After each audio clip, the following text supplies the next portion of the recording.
Now, there isn't a doubt that the Dodge Viper is going to go down in history as one of the most iconic cars to come out of the US, but that road to success was not without speed bumps. My name is Jeremy Williams with Sort of Stock Mopars, and if you've ever thought about buying a Dodge Viper or doing a V10 swap into a project car, or say you own a Viper currently, then I'm really glad you're watching this video, because today I'm going to talk about the 5 major issues with these V10 engines, what to look out for, and how you can avoid catastrophe with your ride.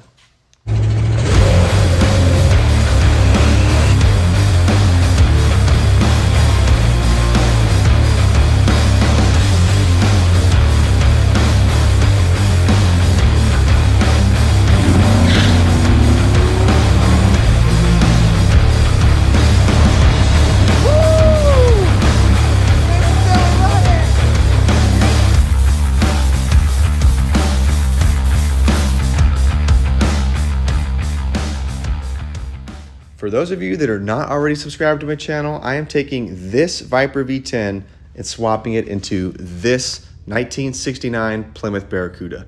Got a T56 Magnum and a bunch of other cool coilover goodies. With that said, I have done a ton of research into these engines. And the first thing that's jumped out that many people have had problems with is this right here.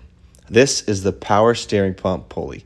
While it looks like it would be totally fine and normal, if you knock on it, you'd realize that this is actually plastic. So a fix to eliminate this, because as you can imagine, as soon as this cracks and falls off, your belt jumps, now you've got some serious issues going on underneath the hood.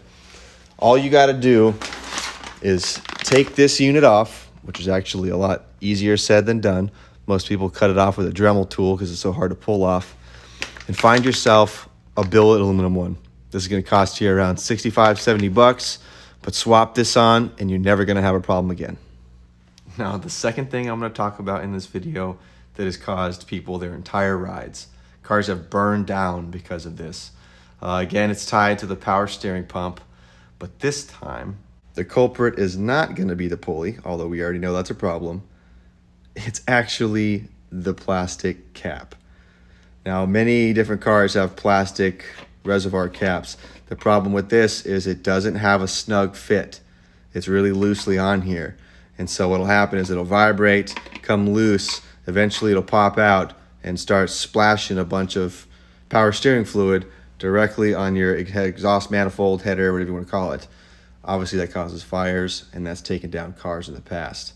So a lot of people will swap this out with a billet cap to kind of match the pulley. That's fine.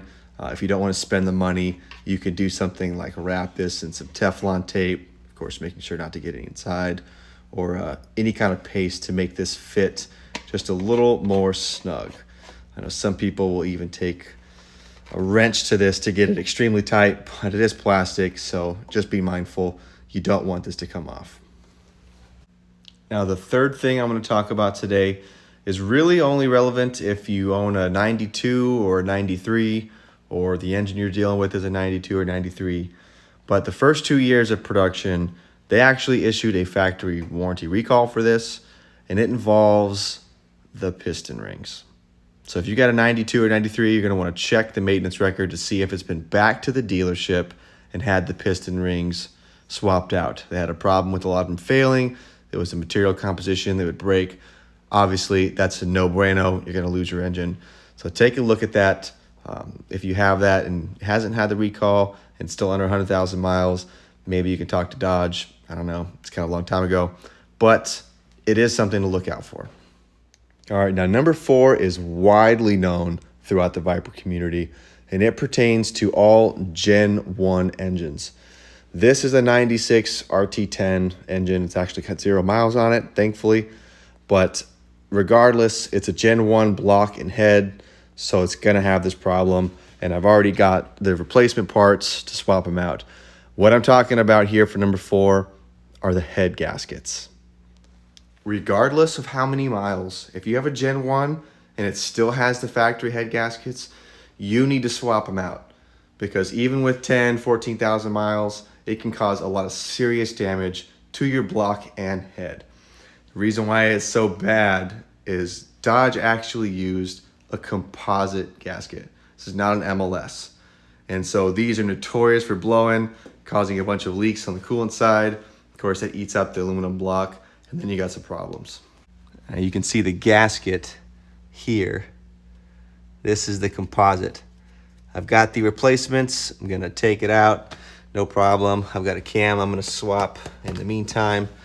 But if you've got a Viper and it's a 96 RT10 or older, make sure you have the correct head gaskets. You don't wanna run with those composites. There's just an accident waiting to happen. These aren't easy to find anymore either, so make sure you're taking care of your stuff. Now, the fifth and last major issue that these V10s had, which actually affect Vipers from 92 all the way to 2006. So a lot of Vipers. It involves the oil pickup. Now, the problem with these oil pickups, it kind of vary depending on Gen 1, 2, or 3, but they're all still there. Gen 1 has a solid, shallow oil pan, so there's no sump. And when you're taking heavy turns, putting the car through a lot of G-forces, the oil slides to one side, the pickup starves, and then you start roasting your bearings. Gen 2 and Gen 3, while they do have a sump, they still don't have any baffles in it, so they're still susceptible to oil starvation. It wasn't until the 2008 model year where Dodge incorporated a swinging pickup tube so that when you're experiencing heavy G-forces, the pickup tube's gonna slide to where the oil's at. Now, a couple ways you can mitigate that. You can put an aftermarket pan on, which I plan to do. You can swap to a dry sump system, a little more expensive, or you can install a swinging kit for that pickup tube. Row Racing used to sell them. They just announced they're going out of business this year, but the Viper Parts Store and a couple other manufacturers still make them. So that has taken out a lot of Vipers, especially if you plan to take it at the track. Doesn't mean you have to track the car all the time. You could just take it to Buttonwillow for a weekend and cause some serious damage to your bearings. So those are 5 of the major problems people have experienced over the years. If this video saves just one more Viper from suffering a similar fate, then it was a huge success. Now, I'm only a few weeks away from tearing this bad boy apart, doing all those corrective maintenance issues that I just talked about, and some extra performance goodies, you know, cam, head porting, that kind of stuff. And then within 3 months, this has got to be in the car, running and driving for Muscle Cars at the Strip in March 2023. So if you want to come along that journey, please hit that subscribe button.